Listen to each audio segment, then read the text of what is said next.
All right, folks, we're live here for Ask a Painter. We're just checking the feed. Jason's going to check the feed, and then I'm going to fire it up on Instagram as well. I did block you. So does that? Did you block Ask a Painter, though? Nope, that's still on. All right.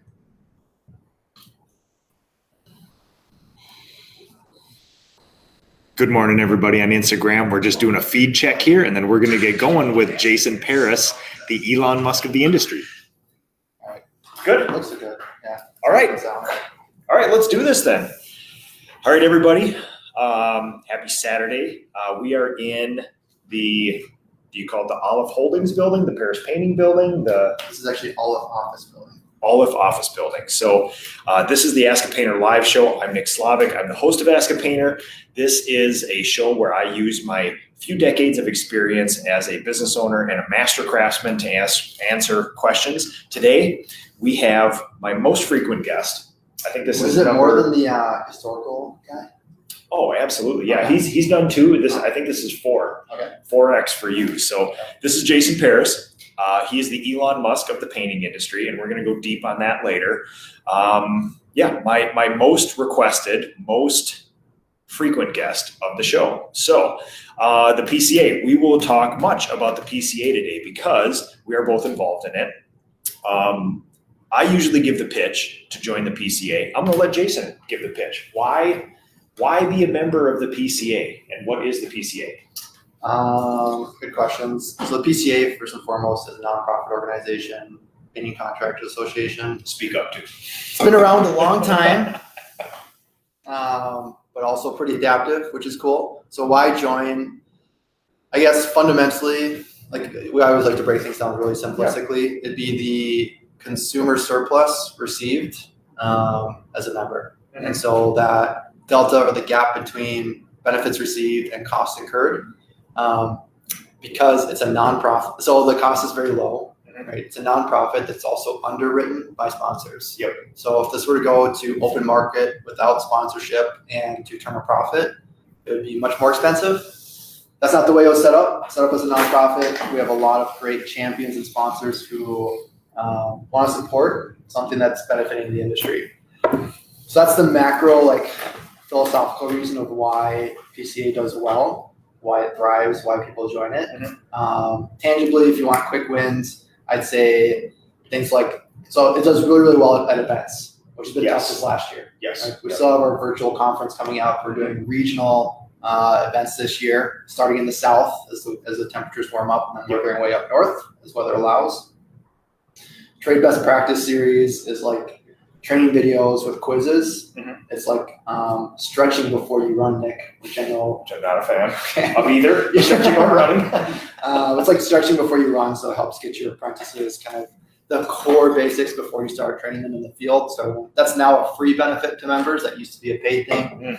Kind of acknowledge we're pumping out quite a few digital benefits to members, acknowledging that COVID was kind of a weird thing. Overdrive just rolled out this month, which is a new thing. That's access to basically a ton of painting-specific content. This is the Netflix of paint. Yeah, so structured just like content. Netflix.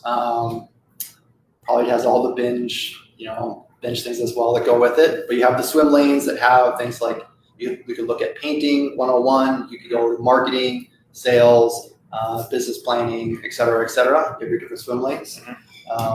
Those are some of the high level, those are some of the tangible benefits. Yeah. And then you have things like craftsman operating procedure, estimating guide, Standards. the standards, Facebook group. Those are all little things, but so there's a whole bunch of things where if you the ability, God, it's scary. and the ability to just, so this is, I like to say, and I started talking about this last summer, but it's kind of like the PBS of painting. Public broadcasting. So it's really, really great for kids, right? Kids watch PBS and they really like it. They learn a lot. And then as people get older, they find a new way to engage and be involved with PBS. And if you're a new painting business owner, the PCA is the best bang for the buck that you're ever going to get, because it doesn't turn a profit and it has sponsors that underwrite it. And then as you mature and grow in your business, that's where you get to develop, and now you start to be able to raise your hand to jump on committees, that kind of grooms people to get on the board. That's where you help guide strategic objectives, working with the major paint manufacturers as well. Yep. And then you get to be a champion, speak at events, teach other people, kind of give back in the later stages of your business development. So it seems to me like also, God dang it, I just want to jump out of my chair here. So when I'm connected to a very large community of people online, the painter Facebook and Instagram community. All I do is see the same 6 questions asked over and over and over again.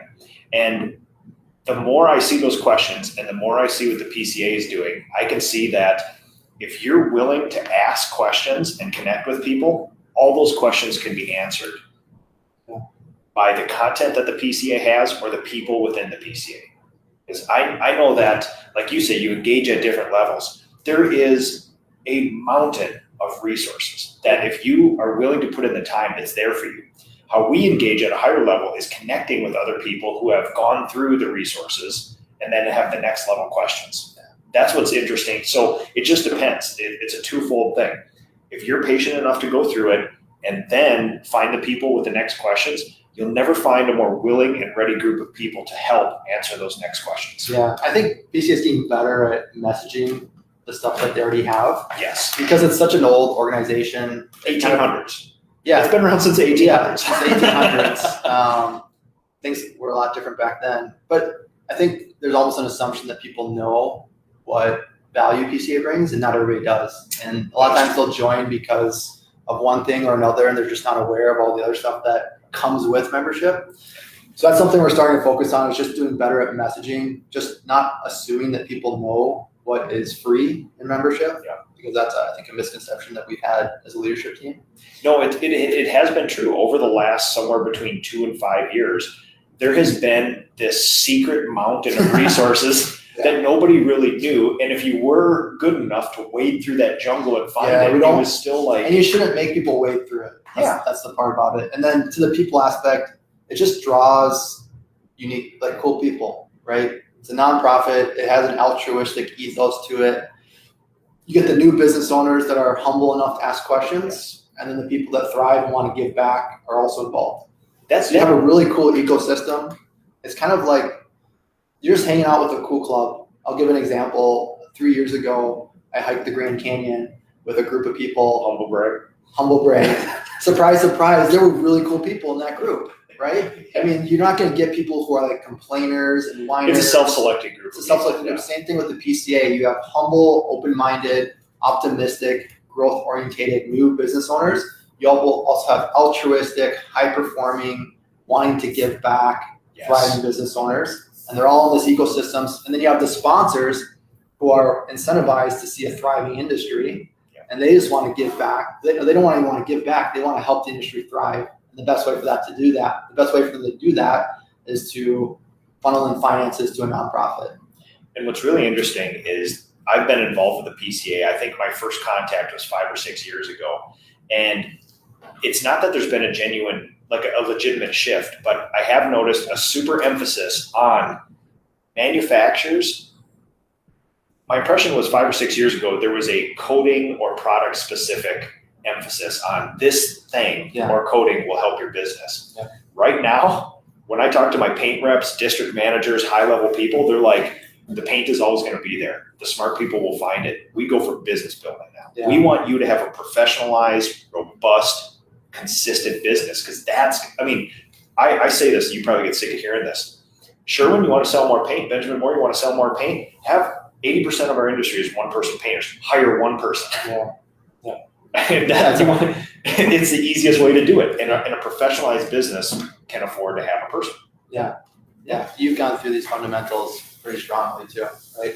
You have getting your SOPs done first so you can deliver the product. Yep. And then you have a sound enough business to where you can afford to hire someone. That's right. You can't bury the people that you hire won't bury the problems like you can. Right? That is true. When you're a solopreneur, you can bury your problems and hard work and martyrdom. Yep. Your employees won't do that. Yep. So you have to have a sound business model. Just making sure I get a little more me on Instagram, Jason. So just making sure. Okay. Why are we here? Why are we talking to you? I've compiled a bullet point list because that's how I communicate. Nice. You give me a brief answer. If I'm completely off base, you let me know, okay? Yeah. College economics degree. Yes. Yes. Yes. Yeah. Yes. Yes, you have an economics degree. I have an economics degree. Yes. I call it a BS degree because it's a bachelor's of science.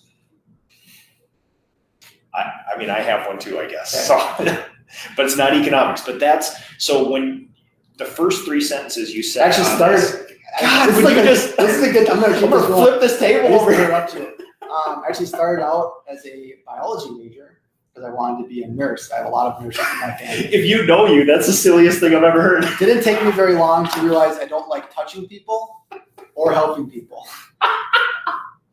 Partial joke. A lot of truth in it though. In that way. Yeah. So I don't like touching people or helping people. So business served me really well. Yeah, so I switched that for economics. The first three sentences you said on this show, economic, word heavy. That's where the economic stuff, the delta. Yes. So. Yeah, consumer surplus. Exactly. Yeah. That's all economics. I love economics too. I would read the entire class book during Thanksgiving or whatever break it was before the semester started. So it must have been winter break. Yep. I would come into the class having read the entire book. Yep. Right. Because I like that stuff gives me energy. The semantics, the definitions, understanding incentives, and the behavioral economics is obviously very interesting. But that gives me energy that I enjoy. So what's interesting about economics to me is I don't have a deep understanding of it, but I love basic, non-changing principles. Like humans behave this way. Like even when you talk about incentives, it's a good thing to understand that humans are incentivized by stuff. We think about money, but they can be incentivized by recognition. And it's great to call out like obvious stuff. So like a common thing we run into in the social media world is like, hey, I'm running out. Like, do you think I should lower my prices? Or like a client wants you to lower your prices. It's like, lowering prices is a great economic strategy to increase demand. Mm-hmm. But you're in an industry that already has a gap between demand and supply. So that's not something you need to worry about adjusting. Yep. And that goes back to the whole thing of, hey, in the winter, it's a little bit harder to get work, so let's discount it.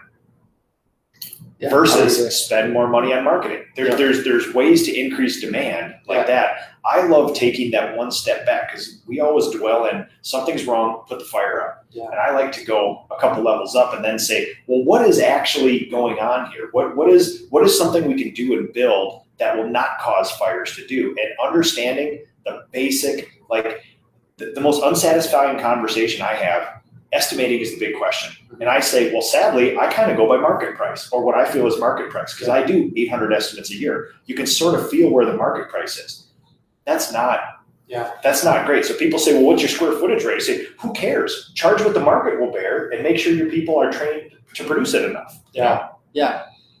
And what your business model supports. So what's your process? What kind of SR does that yield? How much are you paying per estimate? And then what do you need to net out of that? Yeah. You could probably afford to charge more if you weren't paying so much per estimate, right? That'd be another thing to look at. And then you start to find out where the threshold is. When is it an inelastic good or an elastic good? When does the demand or the consumer preferences change or not change with price? Right? There are some things like we found out, toilet paper, that it doesn't matter how much you charge for it, people will buy it. Whether they need it or not. But there are other things like like a custom T-shirt. You price it high enough, my wife won't approve that spend. But she did approve this one. Yes, I love the basic economic principles. I too get energy from those, and it does also. To me, it's you have a pile of Legos and you have the instruction book, and if you look at page 1, you have no idea what you're building. If you see the box, it just helps it focus. Okay, so this is what we're doing here. And when you read a paragraph about the economic version of incentive, it just helps you understand humans a little bit better. Not perfect. And to call out like what that this is a book I read. Like there's some people that are econs, but there are lots of people that are humans. Right? Most people don't think like they're just not behavioral. They're not economically rational. They're not always looking to. They don't make decisions that maximize their utility. They don't consciously connect economic principles with their actions. Right. But then those are principles, right? And that's where you have human biases. Right? That's what some of those things are what makes us human. Okay, so that was the first bullet point. Great. That was supposed to be a yes or no answer. So yes, you have an economics degree. Good. You didn't send me these questions. No, I did actually this morning. Tag you in a Google document. I don't check my email on the weekends. So that's good. Whatever. Especially when you have an important thing to do. So you wouldn't want to. Okay. I was a little busy this morning. Okay, say it. No, I'm not gonna. I don't break. I'm just very humble, so don't worry about it. So what time did you wake up? Oh, I just. I mean, you could just say it. No, it's not my style. Okay. So you woke up very early and did a very big exercise. It's what I do on Saturdays. Okay. All right, humble brag. 4 kids. Yeah. 4 kids. 4 kids? So I gotta get. Oh, is that a question? Bullet point? Yes. Bullet point. 4 kids and a twinkle in my eye. Next question. Okay. All right. Humble brag. $0 to $5 million painting business in how many years? I don't know. I can't do math. How many years? How many years did it take you? 7 years? 7 years. 7 years. Yeah. You have a $5 million painting. We did 5. So we produced 5.2 last year. We also did 2.5 in light construction, remodeling. Yep. Yeah, 5 in pure painting. Which is a big deal. For residential repaint. For residential repaint, yes. Well, you could also argue. That's one of the technology for residential repaint because not many people scale that, and we've gotten pretty good at scaling it. Yeah. So it's the equivalent if you had W-2 employees of having 50 plus employees painting in the field. Give or take. If you take. If you 2,000 hours. 2,000 hours of by industry benchmarks. Yeah. So just to give people some idea, when I had market research done a couple of years ago, 10 or more employees puts you in the top 10% business size in the entire nation. Yeah. And 20 puts you at that 6%. So not many. It's not to say, oh great, look at this. It's like it's tough because not many people are doing it. The Wright brothers look at everybody else and say, "A plane can't fly, Nick." Maybe they did. No, I think so. Obviously, we're a high-performing large residential repaint company. Yes. If you look in the macro scale of businesses, I also think we're high-performing in vision. But there are many businesses that are high-performing, just not many in residential repaint yet. Yes. And I think you and I are changing that. I think the PCA is changing that. We are just acknowledging we're in a weird period of time right now where if you're a high-performing business entrepreneur that can grit through the cowboy environment of a startup residential repaint company, and not every business entrepreneur can do that because it is the Wild West, and that the Wild West necessitates cowboys because of their thick skin and ability to get through things, and et cetera. Then you will be very well rewarded. Yes. Right? That may not always be true. Mm-hmm. There are other industries that have gone through the revolution that they're just now much more competitive. Banking is not of the Wild West. You're not gritting through to start your own bank. Yeah. You can now, basically, with just effort in the trades, basically. Okay.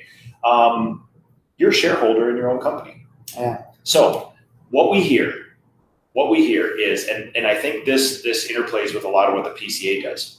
Most of the people I interact with on Facebook, social media, eventually have this dream of managing and leading painters versus painting themselves. Yeah.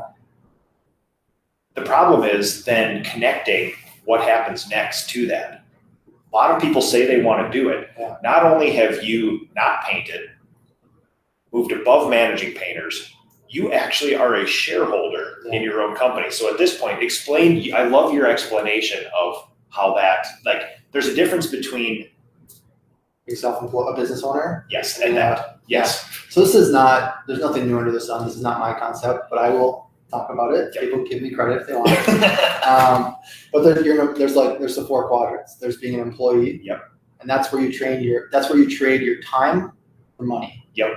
And then there's being a self-employed. That's where you trade your time and effort for money. Yep. Right. Then you are you go from being self-employed to a business owner. Mm-hmm. That's where it's your ability to manage other people's time and efforts to turn into your income. Yeah. And then finally, there's the investor. Yep. Right? The investor is where it's your equity that's generating income, irregardless of your time or your effort in that entity. Yep. And that is a unique place. That's where I got with Paris Painting in Q2 last year. Mm-hmm. In the early 2019. Mhm. We hired a president, a year of onboarding. And then the last function to be built out, professionalized, was the coordination. I spent Q1 and Q2 doing that in Paris, and then also starting to touch it in Haven. Yep. By then in Q2, I was fully out of Paris, fully into Haven.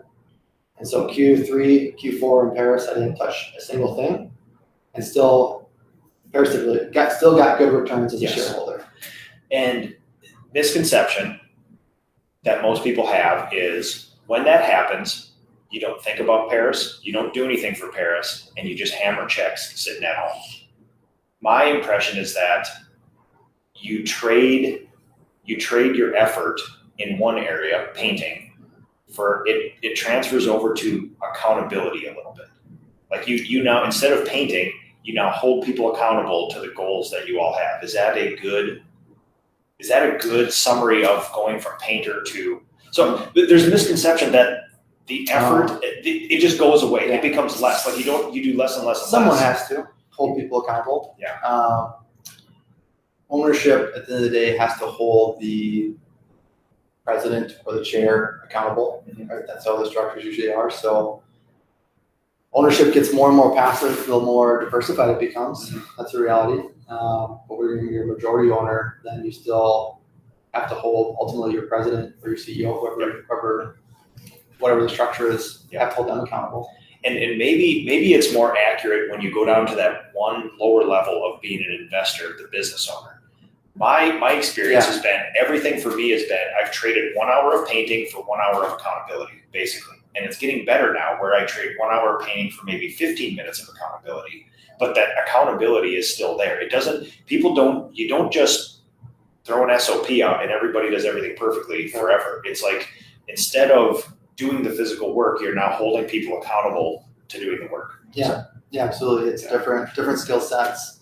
And bringing them through the entire coaching model too. Yeah. Right? You can't just straight delegate to people. Start out very high direction, then go to coaching, then support, finally delegation, but with a check-in, because it's not realistic for someone to stick in delegation. They'll slide back. Yes. Depending on, usually it's their confidence at that point that can wax and wane. Sometimes that's just life that happens. But what kind of situational leadership you put them through is a combination of their skill, their willingness, and their skill. Right? Willingness being made out of, do they know how to do it, and what's their confidence. Okay, bullet point number 4. You also have a construction company too, Haven. So Haven that's Builders. so Different name, same logo. Yep. So our Paris painting logo is the orange house, which is gray, and this is just a blue house, gray. Haven Builders.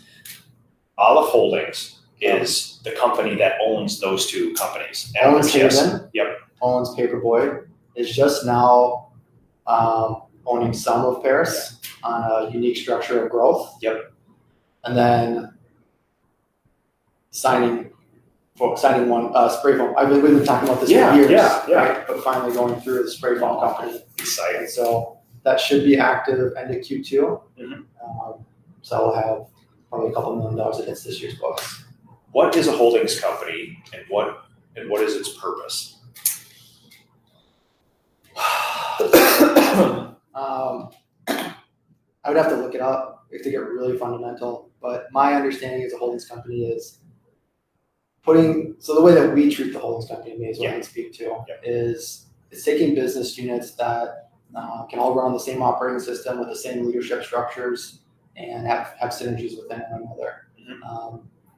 The purpose is to have synergies, shared overhead, and replicate a proven process, both of leadership, SOPs, the meeting rhythms, et cetera.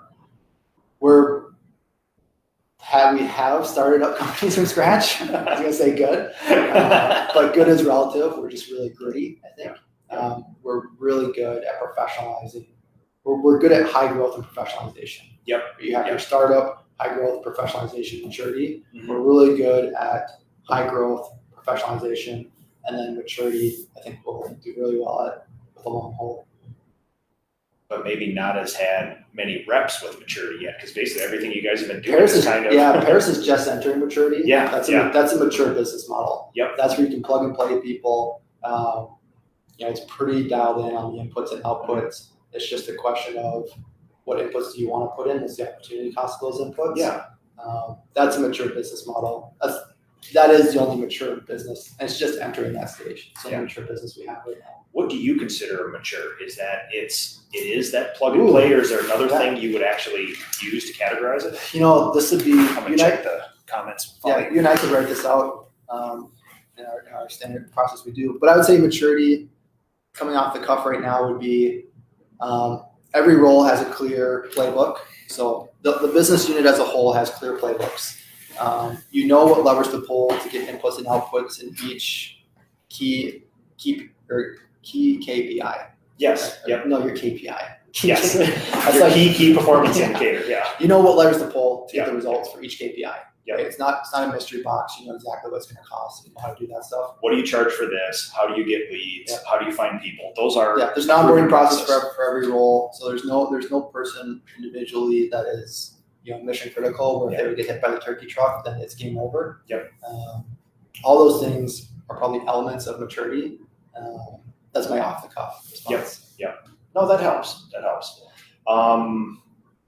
Why are you guys doing this? Why do all this? Why? Yes. You don't have to get into the goals or whatever. Yeah. But why? Why not just have $1 million painting business? I think so. I've talked a lot about motivation in different podcasts that I've done, and I usually talk about the awareness of the opportunity that's in front of us, right? So the awareness that there's not many places in the world where you can control your lot in life and your families. Yeah. Right? There's not many times in history where that is available to too many people. Yeah. It's a pretty select thing. And then combined with, I happen to be in the trades in America in the 2000s. You should take advantage of that. I think ultimately we say, why not be happy with X? Why go for a larger amount, X plus N? Yeah. It would be that accountability that we all will face, right? Or that feeling of I have my abilities, I have my energy, I have my potential. Yeah. Those are not things that. So this is like a little bit theological. Yeah. Those are things that were given to me. Yeah. At the end of my days, I will have to give an account for what I was given. Yeah. And it was, what did you do? What did you do with what you were given? And what is the accounting that comes with that? So did you achieve all that I had laid out for you, or did you settle? It's a good point. So it's not, I think that's kind of like, it's not, I would not call it looks greedy, maybe to some. The driver, and I can just say this very honestly, the driver is not greed. The driver is accountability to the potential.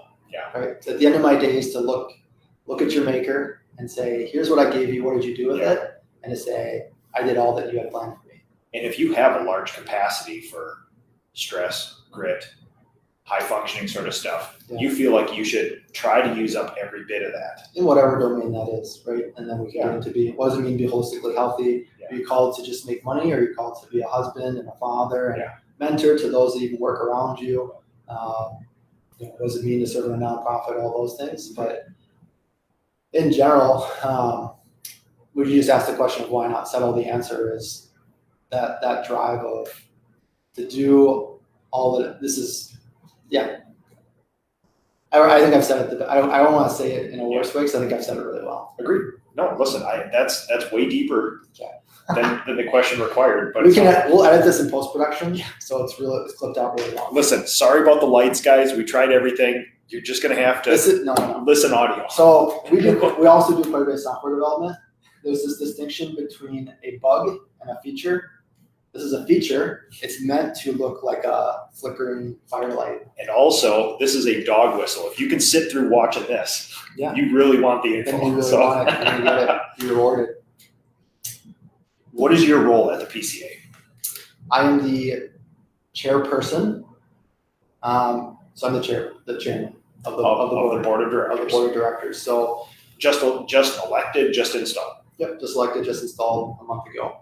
So what that means is I'm the primary interface between the board, which directs strategy, and operations, which is accountable to goals and makes the strategy that the board lays out happen.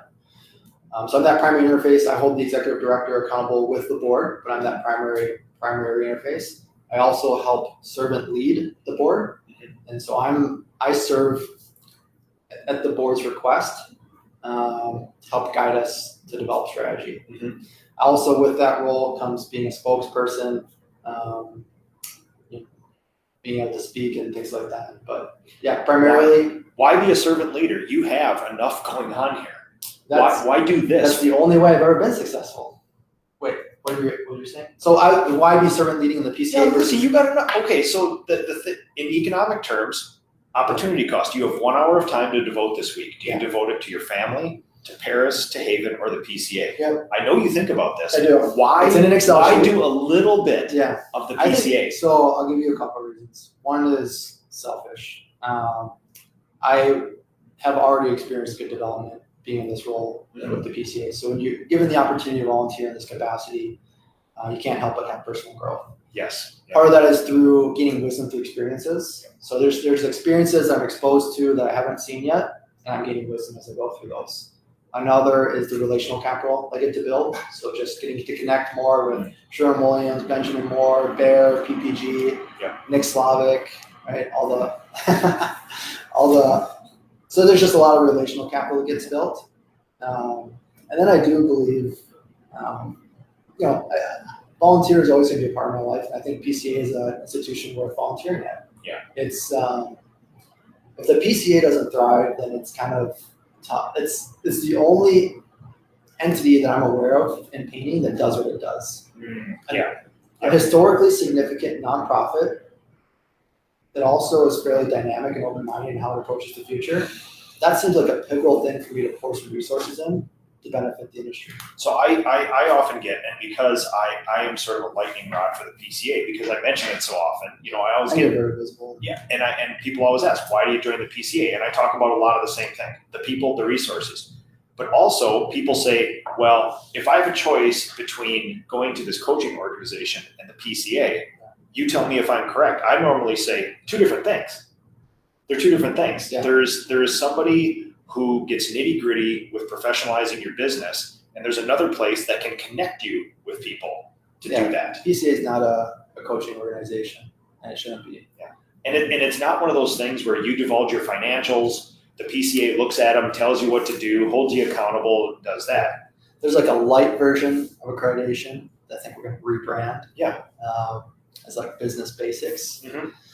But yeah, they're different things. They are different, and you can get lots of different things from both of them. Yeah. And both of them serve a purpose. A lot of business, they're not the same. A lot of businesses, or what do you call them? Business coaching entities, are sponsors of the PCA because they recognize the value of a strong PCA feeds that ecosystem of professionalized painters that want to grow. So you'll see, harken back to a time before COVID when there'd be a large expo and there'd be thousands of people there. Yeah. When you look at the slate of speakers, you see all the business coaches, all the helpers of the industry, all the consultants, all the things, people that sort of share the same core values, but they have the time and the capacity to actually do actionable items with your business. A lot of times that's the rub is like, who's going to help that person develop? Mm-hmm. And that's right. That's the rub in a lot of things. Yes, absolutely. In life. Yeah. And see your real story. I'm deciding whether to go down that. And I think it'll come up about its own. So I know that your regime, your time at the PCA is not going to be stay the course. Hey, this is great. Something is going to change and happen. What is going to change and happen? What will a win look like at the end of your time at the PCA?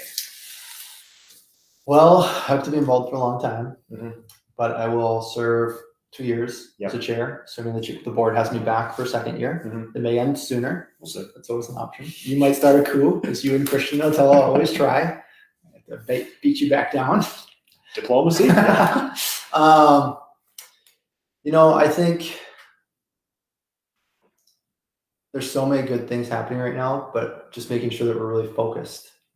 I think there's a difference between being busy, productive, and focused. The temptation, because we're in the Wild West, and it's basically, there's land for free in California. Yeah. And we're the people that the government said, hey, if you just walk this way, you can get some. Yeah.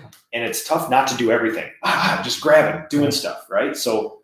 Yeah, you know, the PCA there's like, okay, the two things, what am I focused on? Oh, the eyes are closed. Here we go. So the things I'm focused on right now are messaging and marketing, because the PCA has so many assets and so many resources that don't have the awareness to be utilized by the members, that it's such an obvious, like, I've gained a lot of awareness over the last year.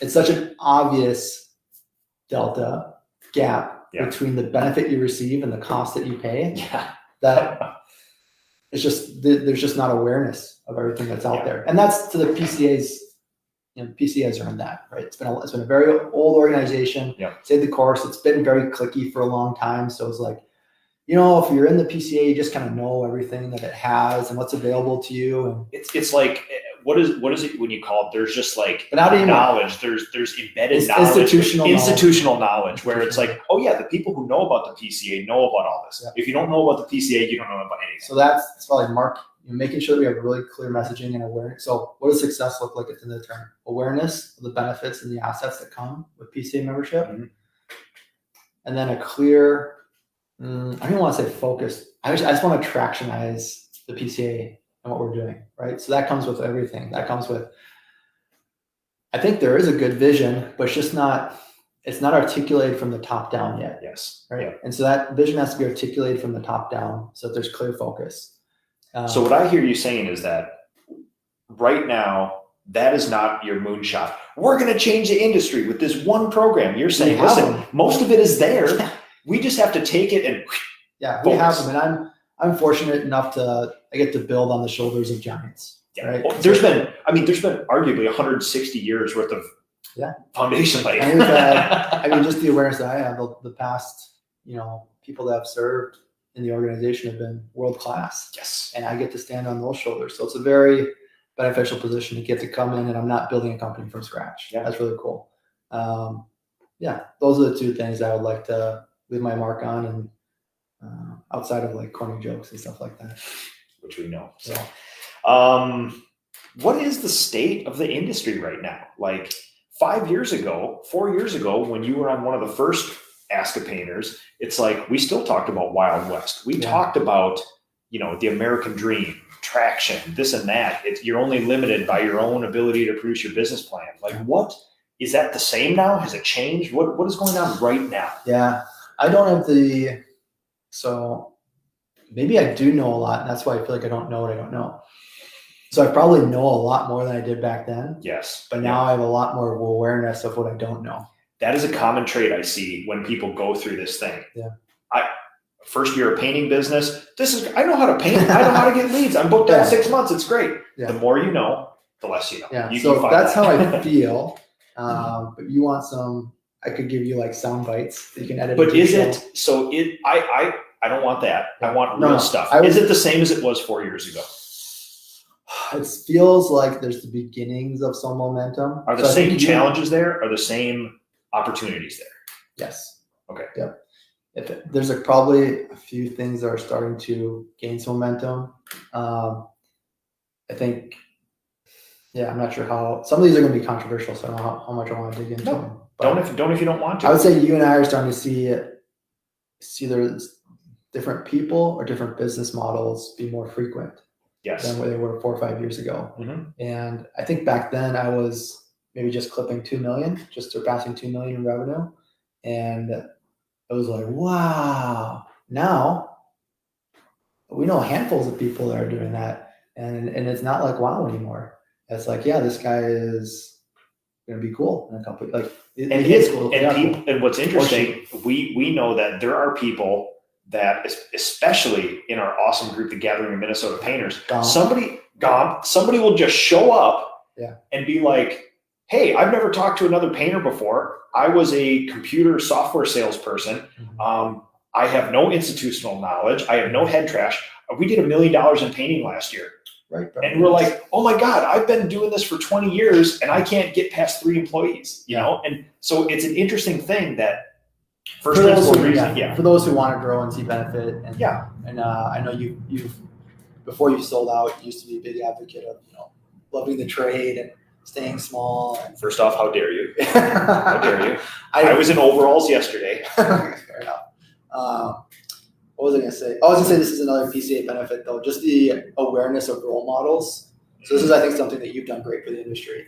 Is I don't think I ever told you this, but you showed up on my Instagram feed, must have been 4 or 5 years ago, and I saw you, and I followed. I was like, oh, that's like kind of interesting black and white. And I followed you, and I was like, then you kept showing up. I was like, this guy actually is like promoting that he's a painter, and he's proud of it. At that point, I was like, oh gosh, yeah, I have a painting company. So hope nobody connects the dots. That's my last name. But you were like actually proud of it. And I think that is starting to shift as well. And that's PCA started to do these business anatomy series, which are not like selfies, like holding up cash, like, hey, YOLO, like crushing it today.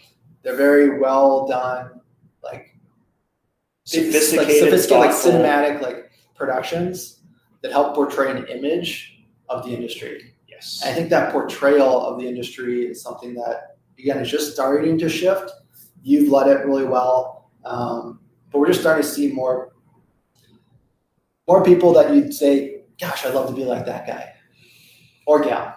There is a perception shift then. Which previously it was nobody wants to be a painter because you see the painters and they're usually drunk at the bar, have a huge pot belly, and angry, sad. Their truck is rusted out and they're just tired. And that's not someone that most people aspire to be like. Yeah. But now you're starting to get this business anatomy series and just this overall perception of what it means to be a painting business entrepreneur. And that is something that people are starting to see and say, yeah, that would be cool. That's just going to pull in different people. We've talked often about different messaging that we do. Yeah. And sometimes we will put something out that just kind of has a big tidal wave effect, right? Just kind of hits a lot of people in a certain way. But then other times things will go out and it's really, and this is your term, I'll give you credit for it, it's a dog whistle. Mm. And it might only pick a dozen, 2 dozen people, 3 dozen people that really get it. But those are kind of unique and special individuals that then get drawn in and are kind of the same cloth. You've ignited a spark and they will now commit themselves lifelong to the same thing. And it's sort of like it's a gathering of those type of people. Yeah. Yeah. There's lots of common sentiments. Some sentiments are very specific that speak to specific people. It's interesting. Yeah. And I think you and I have now differentiated before when it's like when we would post on social media or something, it was sort of like we thought of painters as all one amalgamous group. And now you realize like, oh yeah, they're just like people. Everybody's got a different sort of thing, So yeah, it's interesting. I want to do the wave the magic wand thing because that's one of my favorite things, but I think we'll save that till the end. Is there a difference between what paint business owners worry about and what they should worry about? Yeah, for sure. It vexes me. Yeah. What do you think most paint business owners worry about? Sales, marketing, finding good people, how they feel. Yeah. What should they worry about? Production, labor capacity, numbers. Sounds like economics. Yep. What if you don't have an econ degree? What does that mean? What those words you just said? What does that look like in a paint business owner's life?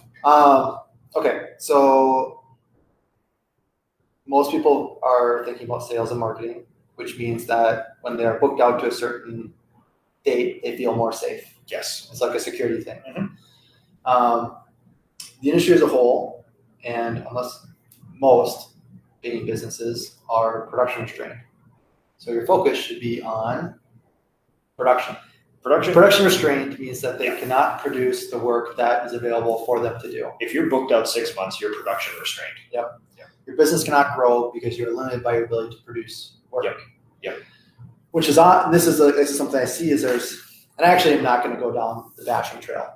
There's a lot of focus on sales and marketing, Yes. but not a lot of focus on production capacity. And we should say that with the market right now, there's a high demand for what we do.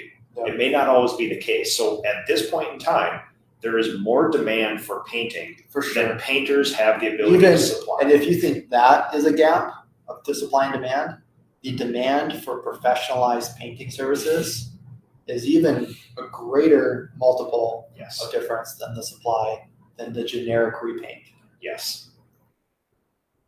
So the things that painting business should focus on is, first of all, production capacity, which is how much work can I produce per week? Yep. Right? And then you figure out kind of what that goes down. And then a lot of painting business owners focus on their feelings. I just got rejected today. This should be focused on what is my SR. So what percentage of jobs am I selling overall, regardless of how much my feelings got hurt because this person told me I was too expensive. the example I always use is I did 3 estimates this evening for cabinets. Each one of them said, that's way too high priced. I'm going to do it myself. So what do paint business owners do? They go home, they tear up whatever pricing that they thought was real. And they're like, I'm a crook. I'm going to redo everything. I need to have my price, get the coupons printed. Let's do this. That's a feeling. The data would say, if you're booked out 4 months, turns out. Yeah. And if you're selling 40+% of your work, stay the course. Yeah. And the SR is an important thing. SR is something that, because my primary function Success rate. Yeah. What jobs you sell as how many estimates do you sell? Yeah. You do 100 estimates, do you sell 50? That's 50 SR. Yep. So that's data. I love data plus feelings. The feelings is I got rejected 3 times and somebody's going to chalk paint their cabinets tonight themselves. And it's like, I'm horrible. I need to redo everything I do. But if the SR is I'm selling 50% of my jobs, maybe I just hit 3 people who are never going to be my clients anyway. And that was just an anomaly. You're going to, what you won't do is give credit to the next day where you sell all 3 of those. And then you won't take that as confirmation of your to raise your prices. Exactly. But combining, yes, people should always say, I find this in my own life. I have this feeling. That feeling may came out of good or bad data, but you have to say, what's the feeling, what's the data, and how does it weigh? Yeah, this is something, you're so right. And thanks. But don't often hear you say, oh, no, don't say but. Don't say but. Just leave it at that. I've come to, in my age, really trust my gut more and more. Yeah. And this is something, I don't remember the context, but I think you and I talked about earlier this week, just saying your feelings don't come out of nowhere. Right? You have feelings for a reason. Yeah. And it's usually telling you something. Yep. Now, what is it telling you? And then what does the numbers tell you as well? But there are some domains, I think, where you go with your gut. I think specifically with people. When it's people related, for me, I've come to that age where I'm just saying, I'm going to go with my gut when it comes to people. But with that age, you've done tons of reps, tons of data points at this point. I mean, I'm very much a people person. I'm very involved with people. Not what I would. Yes. I wouldn't call you a people person. I would say you are forced to involve yourself with lots of people. Yeah, I've had lots of reps. That's hyperbole. Yeah. So you have compressed what normally some people do in 20 to 30 years of a career. Yeah. You've done this in about 7 years. You've gone through that something to maturity in that point. Yeah. So I've dealt with a lot of people, and I just think I'm good at. I don't call it a gifting. I think I'm good at having a good gut feel. People.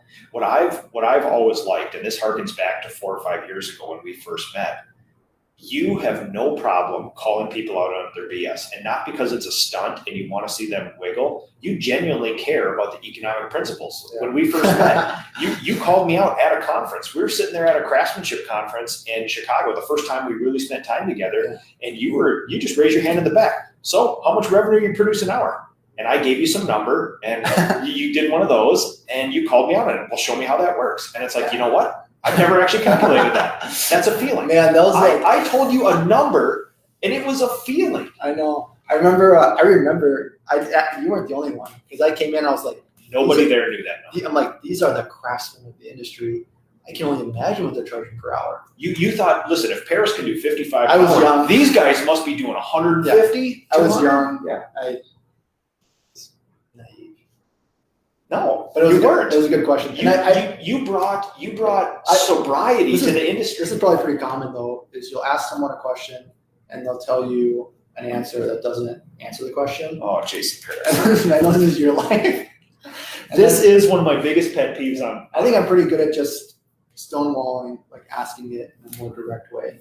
And sometimes I can play that role. I don't know if this will get too sort of controversial again. We're just getting all over it. Oh boy, But it's kind of like if you're the crazy uncle in the world, then you can be crazy, and there's like, oh, this that crazy guy. Like he's the guy that wears the clown nose. Crazy Uncle Jim. That's crazy uncle. And so that's one of the benefits of that persona is you get to do crazy things. And people expect it. People expect it. And so there's a reality. But I also have this persona of just being pretty dry, economic, stone face, on the spectrum. It's not genuine though. Right. And then so I can get away with just kind of stone like where it might be a little bit uncomfortable doing that follow-up question. So instead and I've seen you do this at painting conferences, this isn't the exact thing, but somebody will come up and say, hey, I'm killing it. You go, oh yeah, how much did you sell last year? Or what's your SR? And you see that, and you see them, they don't know. So there's a couple of things at play. I should be kinder. When you say you're killing it, what does that mean? At a painting conference, it obviously means one thing, but I just think holistically again, you're like, oh, what do you like? How are you achieving your goals in life? Like, that's awesome. I'm so proud of you. That is a dog whistle. But then I get into it. So the things that I hear, the things that I think you're talking about is when someone goes like, yeah, I have. So this used to be a number that people bragged about. It's becoming less and less. Yeah. Say like, I have 30 painters. Yeah. Like, wow, gosh, an average of $2,000 hours a year. And, on the low end, let's say 55 an hour, that many per painter times that many people. I'm like, you must be doing this much revenue. Like, well, no. I'm like, oh, okay. It's just when you like come at me and like say that, like I just want to get context so I can have like a real conversation with you and understand where this conversation will guide to. What I've seen you do not to break somebody down and cut them apart. You genuinely want to learn. I just want to know like where this conversation is going to guide because I'm going to be interested in where's your funnel, what problems are you solving. What problems have you solved? I don't want to copy your solution, but I want to understand the principles that you're applying and see if I can apply them in my business. You and I have done this multiple times where somebody raises their hand on the internet and says they have these really superior sort of numbers of quality. And the interesting thing, this is why I enjoy you. You genuinely are like, if you have figured this out, I must know how. You and I share that too. Yeah, and like, it's not like, that's BS, I'm going to shame you in front of everybody. It's like, no, listen, please. Yeah, that's pretty cool, man. Like, you're making $20 million a year. That's more than like the highest with a 50% true net profit. And you're like, please share your secrets. And we schedule calls and they don't return the calls. Yes, they disappear. Off the face of the earth. And it's not because they're bad people. I don't know that people genuinely know their numbers deeply. Yeah. And I think I'm pretty kind to people, but I want to be kind to people. But economics will always come off as brash because a lot of times when you actually say, at some point, you called me out years ago. Yeah. And now I don't ever enter into a conversation without knowing the baseline. You're like traumatized. The really cool thing is it's not just numbers because that's a gross conversation normally. And sometimes when painters get together, they fall into the trap of trucks, vans, revenue. Yeah. And you're just like, or trucks, people, revenue. Yeah. What I'm interested in is you did one of the most unique things ever, which is you gave a talk, a quirky, weird, very economic heavy talk that had people shaking their head and decompressing from for a year. After that, I walk up to you and say, that was awesome. And you said, oh yeah? Tell me something you liked about it. Tell me a takeaway. And I was like, that's not what humans do. I just gave you a compliment. Go away. Can't you just leave it? I just want to learn. Every time after that, I've been taking notes when people do these things. Yeah. I write a note that says, this is what I took away. Yeah. So that after that, I know you're going to ask me. Yeah. So then I have it ready. I said, no, this is the meat. Yeah. This is the takeaway. This is the action item from it. That's good. I think I'm having a positive influence on your life. But I'm not surrounded by a lot of people who do that. I have those people in my life, but I love it. And it is my personality, Give me a list of things wrong. Yeah. So I can just start. You're good at and I love that. And I shame myself so badly. When somebody says that, all I did is that conversation when you said, oh yeah, tell me a takeaway. So I didn't say it like that. I'm good on my feet, so I came up with something. But when I left that conversation, stupid, dumb, I'm never going to do that. I will. Now I have a thing, That's good. I like that a lot. Okay. Traumatized you. Sorry. I love that for the betterment. Why is it hard to find good people right now? Number one, is it hard to find good people? If so, why? Sure. I don't know. It's not that hard. There's a lot of good people. There's frustration in that. Why? There's a lot of good people. Is that head trash? Yeah. So you've talked, like we talk about this and we with a lot of people, it's like, is it even possible to get 30 good painters? I'm like, well, if you spread that across 4 or 5 different companies, then it's always achieved. Why can't it be achieved by one? Yeah. They're all there. Just coagulate them together. Arguably, there's 6,900 painters. So you're like, where are the good? Like, there's good people everywhere. They're just in different spots, and they're all being guided. Probably is the best word. I want to think of a better word. They're all being guided to different positions. Like, no, there's not a lot. There's not a lack of good people. So This is America. It's the greatest country on earth. Yeah. When somebody says these millennials suck, there's no good people out there. That's true. Well, so just go to Gen Z.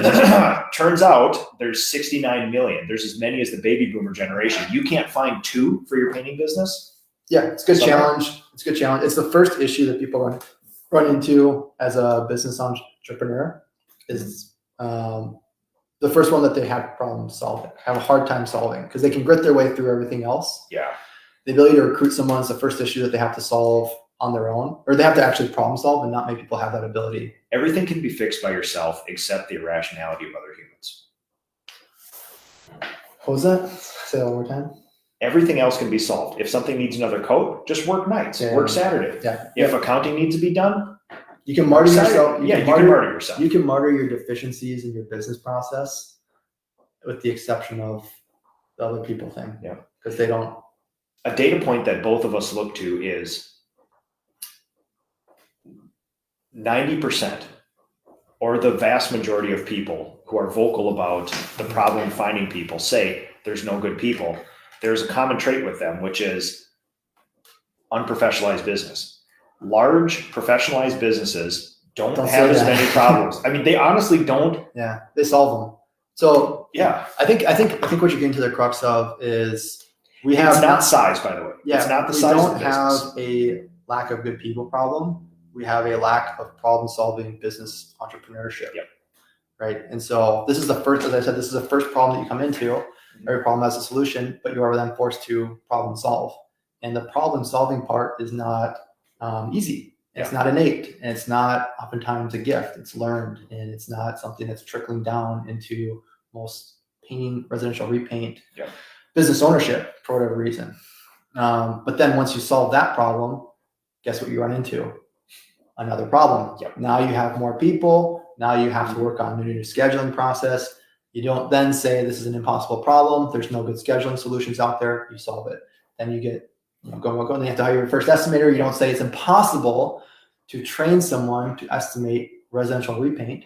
You then solve it, et cetera, et cetera. So I think getting down to the crux of it, when you say, is there a good people problem? No, because there's more and more paint sold each year. People are applying it. There's a business problem solving deficiency that is, and it's not like a. The problem is this is being solved and has been solved by other people in the industry already. Yeah, this isn't something that we have to. This isn't a trip to Mars on a rocket it's not even ship. a put down, because it's very, like, I wouldn't expect people to innately know how to solve this problem. Yeah. It's a hard problem. It is the hardest. It's a very hard problem, and it requires very good and efficient problem solving abilities. And that is, I hope I'm not coming off like a jerk. No, listen, and coming from somebody who's deep into that part of it, if you try to solve that with feelings minus data, you will ruin your life. Right. So this is a problem that then starts to expose the way that you operate your business. And you have to come face to face with this. Are you operating as a cowboy that's successful? Because cowboys can be very successful. Very. Or are you operating it in a business process, right? And it starts to expose those dichotomies. I just want to use that word. I don't know if that's what should use. Shift the paradigm. Yep. Next level, 10x. Yeah.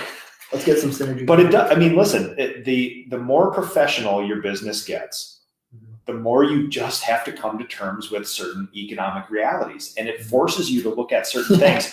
And there's no Paris painting. There's no problem that you look at it and say, "Oh gosh, how do we solve that?" It's like, well, let's go through the problem solving process. Let's generate some options. Yep. Let's get some executables. Have some follow up on it. See what's going on. And we ran into last year had like COVID. Yeah. Oh God. Yeah. That was an issue. Yeah. Absolutely. Particularly in our flyer delivery business. Yes. Yep. That was a challenge. But we problem solved. So, and one of the things we're doing. And I give a lot of credit to, I don't know if you know Alex. You know Alex. Oh, absolutely. Yeah. He is your boss. Yeah. He's my boss.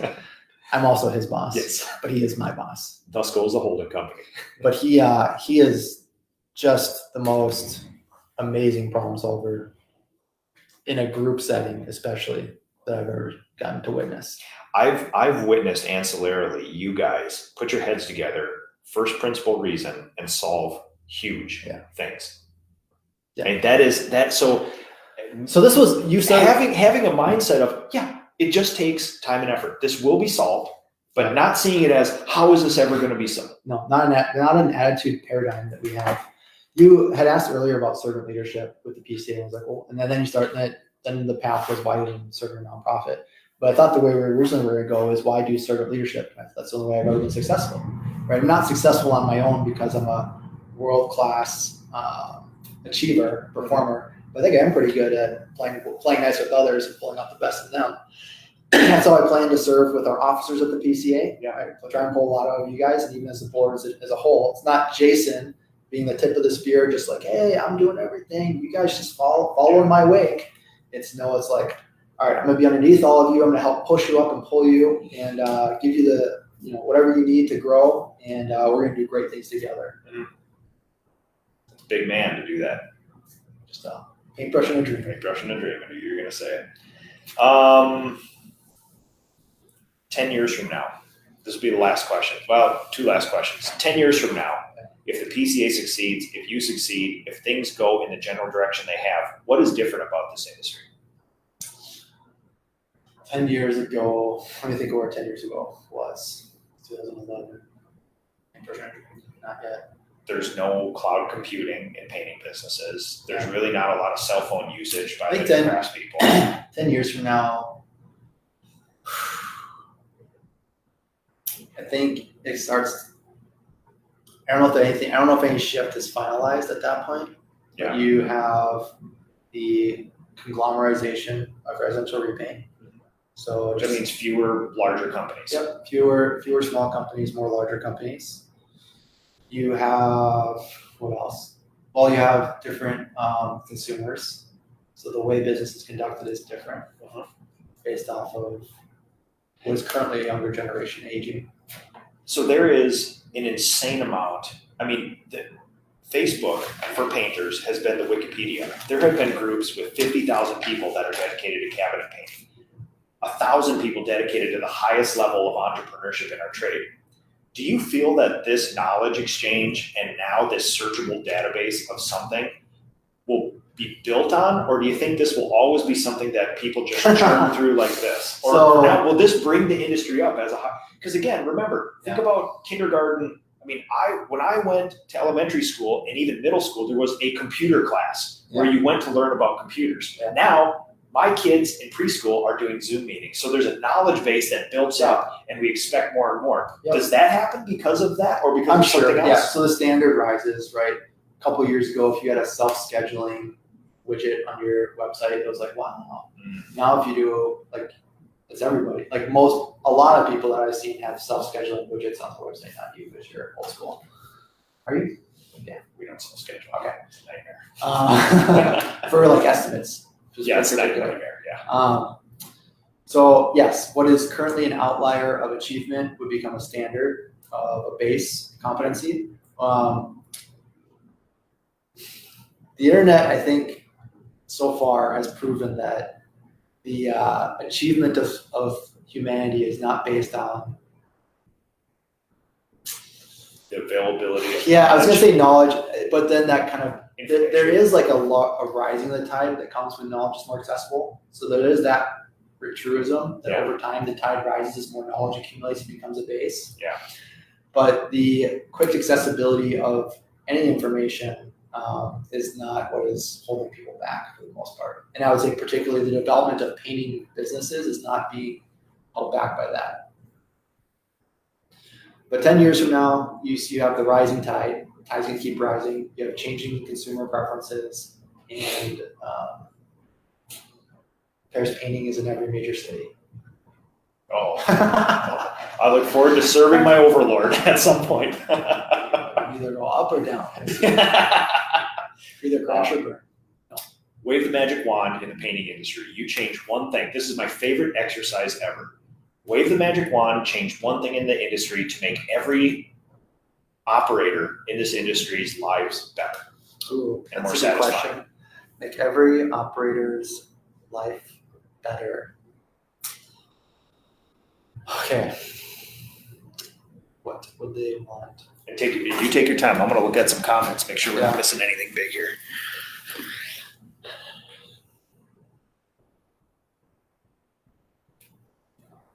I would say if I could wave the magic wand, it would be pairing up every altruistic high performer with every open-minded and growth-minded beginner.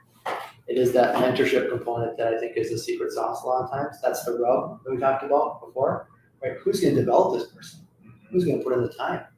And I think that mentorship would be the one thing, and whether it was done in a group setting or a one-on-one setting, that would make people's lives better.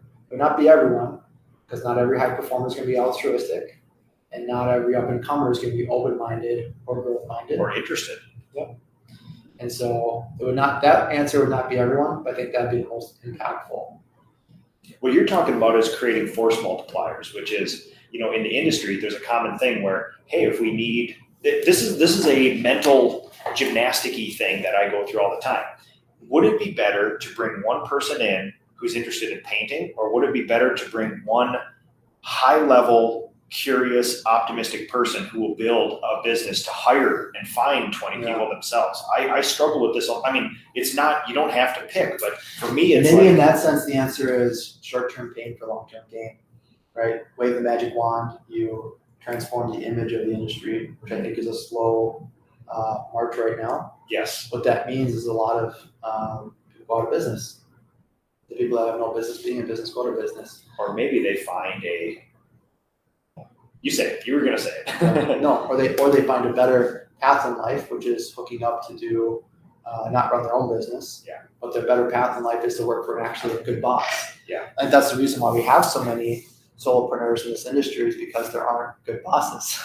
Right? There's not a lot of safe havens and good places to go. Why would I go work for, I can't say any name without it being a real one, so I'll say Johnson's Painting. And I apologize to Johnson's Painting. Just say Slaughter Painting. No, because you're a good boss. Why do I work for Johnson Painting when I'm going to go work for him? I don't know what my schedule is going to be. The pay is erratic. My boss is abusive. The culture is toxic. There's no wellness plan. I'm not valued. I'm just going to work for myself, right? Yeah. There aren't many Slavics out there where someone can come in, they're valued, they've got a good culture. I'm going to steal one of your terms. So the delta between running your own business and being a satisfied employee really is kind of like a 50-50 choice for most people then. Right. There's not a clear winner. So if I could wave the magic wand, it'd be changing the image of the industry, which would then bring an influx of good, well-run business runners into this. So people that know how to run a business well into the residential repaint market, which then it's better for the clients. They get professionalized painting experience. The high-performing solopreneurs always have their niche. Yep. The low-performing solopreneurs that are just martyring themselves they're squeezed out by those two good-performing entities. There's good-performing solopreneurs. There's well-run businesses. The bad-run businesses are squeezed out. The martyrdom solopreneurs are forced to better their life, which is probably working for somebody else or changing vocation altogether. Yep. That'd be the big thing. So I would just say the more of a loudmouth you can be on social media, the better for the industry. I know you get self-conscious about. Buckle up. So if you could just double your post volume, Yeah. that'd be great. But don't just post about painting. Post about how much you love your wife. Talk about how you're developing your kids. Talk about. I do get, surprisingly, and people think that there's a lot of negative feedback and trolls. I honestly don't get. There's one guy who was super mad at a door that I varnished live once, Yeah. but beyond that, I don't get negative feedback. When I do get negative feedback, the thing that I get is, Nick, your social media is really scattered. You need to do more painting. And I say, this isn't about that. It's fishing with my kids. It's bonfires on our farm. It's walks. It's visiting you. If you could be, just keep, I don't mean to cut you off, but you can keep being that, what's the term that we always use? Like, where you want to be like somebody. Why am I have this obsession with words where I'm usually like, they flutter away from me, but then sometimes I grasp onto really obscure ones. A role model, right? If you can keep being the role model of a professionalized painting business, because you're a good mix of you've been a very high performing solopreneur, and then like the little small niche craftsman as well. But now you're growing into more of a sellout conglomeration. You could have picked different words. Now you're growing into a professionalized businesses that impacts a lot of people's lives. Yeah. You're able to mentor people and develop them, which is really cool to see. People will look at you, you're highly visible, just show them the wellness path of what you've done, right? And then people say, God, I'd love to be like Nick. There's more to painting than painting. It's freedom and happiness as well. Yeah, so I would call it actually a freedom machine. You would call that because you've heard it screamed by somebody else all the time, which I probably stole from some economic principle that you did. I think the awareness of what a great benefit running a well-run painting company can be.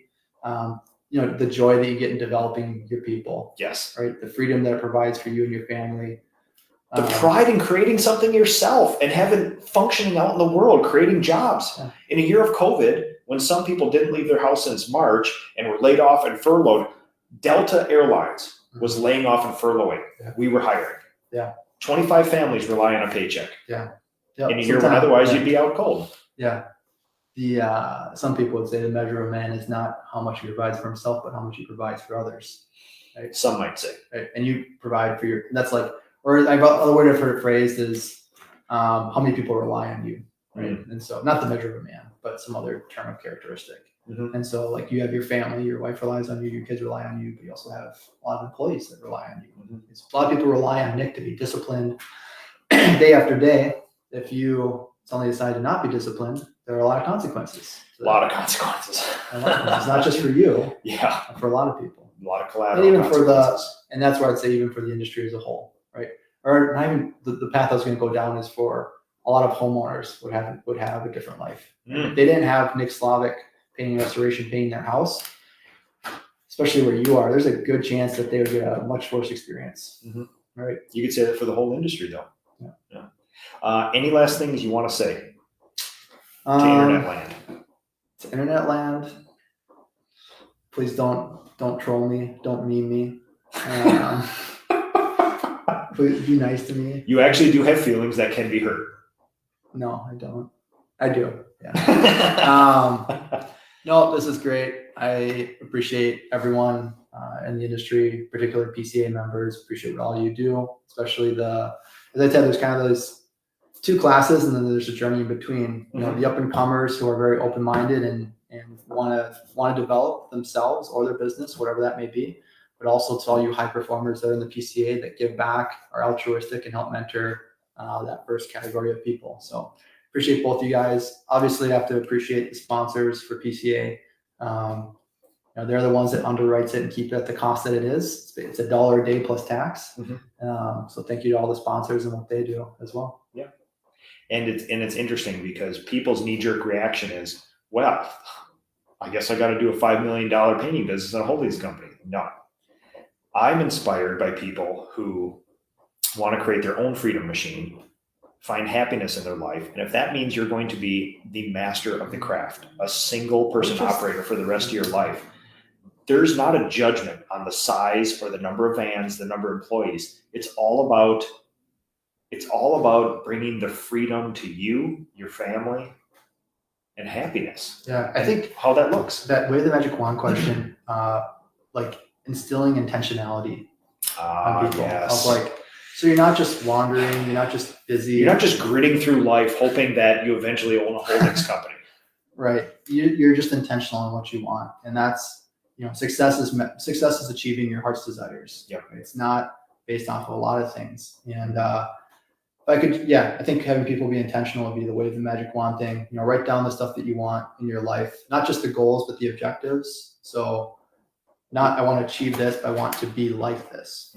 One of the coolest things about, and I do Traction Light because I'm not compliant. Yeah. One of the coolest things about Traction is it makes you lay out a goal 1, 3, 5 years, and then it backs you up and says, okay, when you get to that this next month, what? Something's got to happen. What is it? That's what I like. So it's that intentionality of, yes, I would like to manage painters. What? Yeah. You painting harder may not get you there. Right. You taking the next step of saying, okay, if I do this and this and this and a step forward, that's the intentionality. That's a really good point. Intentionality is the big difference, probably the one through line through people who do find that happiness, find that freedom and things like that. Yeah. Yeah. This whole conversation, I just want to make sure that it's not being taken as like a put down on anybody. Yeah. And it's not like boastful or anything like that. But yeah, I think that'd be really cool. I'm very passionate about intentionality. Yes. Yeah. I've taught other people about it. I did a class at my church on it. These are things that, I think are important. We'll stop on that, everybody. Sorry for the disco lights. I do appreciate you gritting through. Thanks to Jason. Thanks to the PCA. Any comments or no? Just people complaining about. Mostly people just complaining about you. Yeah. So we'll just leave it at that. So I didn't want to interrupt and have to go back and forth, but certainly Jason and I will be patrolling this later. We'll interact.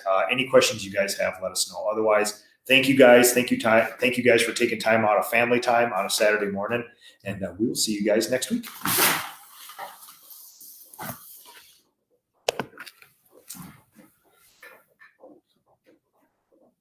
Pretty cool, man. Wonderful. Thank you for doing this. Yeah. It was a blast. You're good at it. Oh, stretch my hand. This is off, right? Make sure.